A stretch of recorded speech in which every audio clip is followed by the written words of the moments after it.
নমস্কার, স্বপ্নভেক নিউজ নেটওয়ার্কে আপনাদের স্বাগত। রাতের অন্ধকারে বাড়ির তালা ভেঙে ঘরে ঢুকে চোর নিয়ে গিয়েছে মামলার গুরুত্বপূর্ণ কিছু কাগজপত্র। বিজেপি নেতা কৌস্তব বাগচির বাড়িতে চুরির ঘটনায় ক্রমশ রহস্য দানা বাঁধছে।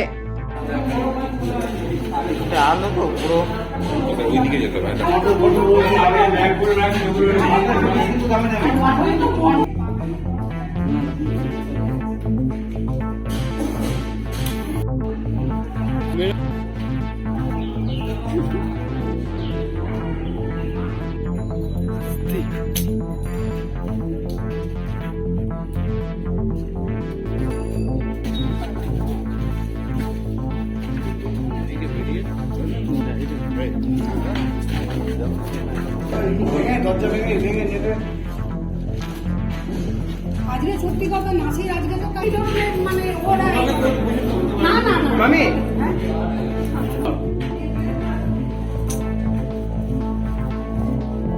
ব্যারাকপুর পৌরসভার 10 নম্বর ওয়ার্ডের অন্তর্গত ব্যাংক পার্ক এলাকায় কৌস্তব বাগচির একটি বাড়িতে আবাসন নির্মাণের কাজ চলছিল। সেই বাড়িতে তার বেশ কিছু জিনিসপত্র রাখা থাকতো, এমনকি তার মামলার গুরুত্বপূর্ণ কাগজপত্র থাকতো ওই বাড়িতে। বিজেপি নেতা কৌস্তব বাগচির অভিযোগ, গতকাল রাতে অন্ধকারে কেউ বা কারা সেই বাড়ির তালা ভেঙে ঢুকে কয়েক লক্ষ টাকার জিনিসপত্র সহ বেশ কিছু গুরুত্বপূর্ণ মামলার কাগজপত্র নিয়ে গিয়েছে।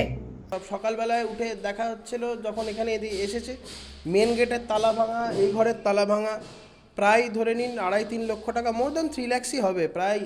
স্যানিটারি অ্যাপ্লায়েন্সেস থেকে শুরু করে ইলেকট্রিক্যাল অ্যাপ্লায়েন্সেস এগুলো সব চুরি হয়েছে। কিন্তু মানে আশ্চর্যজনক বিষয় যেটা, বেশ কিছু মামলার কাগজপত্র ছিল।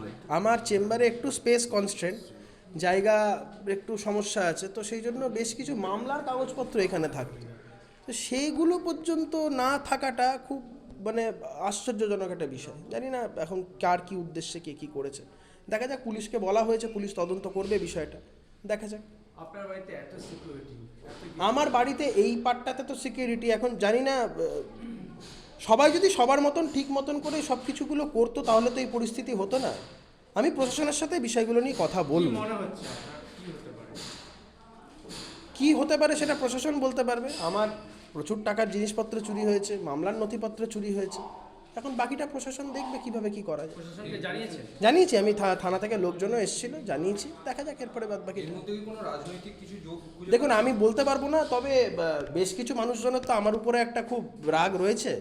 এবং আমার বাড়িতে এবারও গণেশ পুজো করার সময়তেও বেশ কিছু লোকাল তৃণমূলের লোকজন সেখানে প্যান্ডেল করতে দেবে না, বাস ফেলতে দেবে না, এইসব নিয়ে ব্যাপার। তখন আমার মনে আছে আমি সাংসদ অর্জুন সিংয়ের সাথে তখন সেই মুহূর্তে কথা বলি এবং তারপরে উনি ইন্টারভিন করাতে, তারপরে লোকাল লোকেদেরকে উনি বিরত করে। আমরা আলটিমেটলি হয়তো এখানে সাধারণ যারা তৃণমূলের যারা লোকাল লোকজন আছে, সবার আমার উপরে একটা রাগ আছে, সন্দেহের ঊর্ধ্বে কেউ নয়। মামলার নথিপত্রগুলো চুরি হয়ে যাওয়া এটা খুব আশ্চর্যজনক বিষয়। খবর পেয়ে বিজেপি নেতা কৌস্তব বাগচির বাড়িতে আসেন ব্যারাকপুরের বিদায়ী সাংসদ অর্জুন সিং। তার অভিযোগ, এই অঞ্চলে কিছু নেতা রয়েছে যারা এই সকল অপরাধীদের শেল্টার দেয়।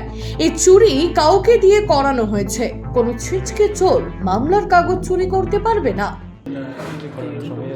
মানে ব্যারাকপুর এমন একটা জায়গা, এই জায়গাটা যে জায়গাতে ভদ্রলোকের বসবাস।